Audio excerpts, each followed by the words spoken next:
The COVID-19 pandemic is causing untold human suffering and economic devastation around the world. I recently called for an immediate global ceasefire to focus on our shared struggle to overcome the pandemic. I appealed for an end to violence everywhere now. But violence is not confined to the battlefield.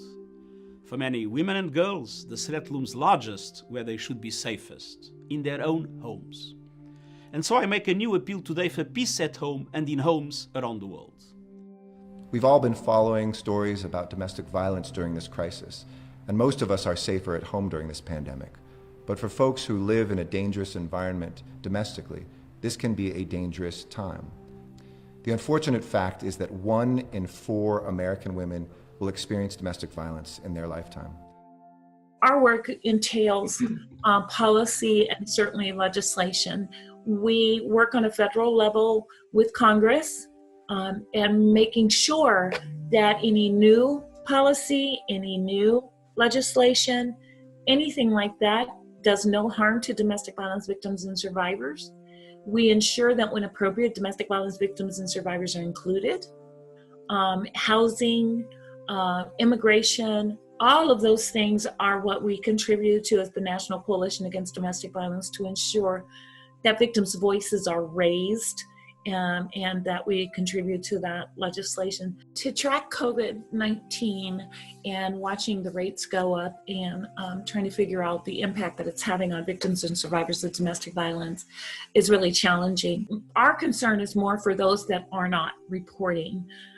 My concern is for those who are further intimidated and coerced and frightened and embarrassed and fearful to report because of COVID.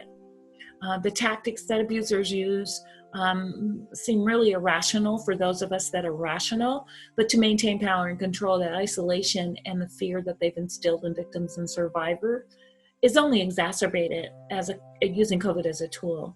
So our advocates and our DV programs are reporting back to us about how they're responding to COVID, and then how do we, as the National Coalition Against Domestic Violence, provide them with the help that they need to cope with this? How do I make sure that we have sanitizers in our shelter?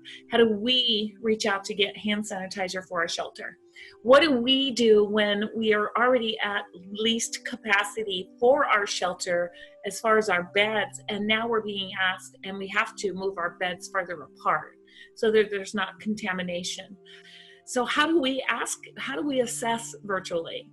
How do we, and if somebody's in crisis virtually, how do I get them as quickly as possible to what they need? And then we're developing how we can best support responsive programming, is what I call it. And I would ask the community, and I'm asking the community, to please be aware of your neighbor. Be aware of the woman in the grocery store that even though she's wearing a mask, you can tell that she's probably enduring something. Don't change whatever you've already been doing to help somebody with domestic violence. In other words, if you've reached out and on the domestic violence victim or survivor has said, if you hear such and such, call the police. If my porch light blinks, call the police.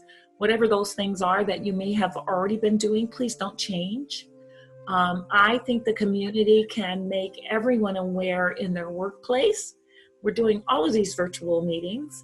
If it's appropriate, remind people that somebody may be suffering exponentially in their homes and exacerbated in their homes. Just continue to talk about it, and particularly in regards to COVID, just as though we would talk about other populations that are especially enduring this. We should talk about domestic violence victims that are also marginalized and enduring this in a different way than most of us might be.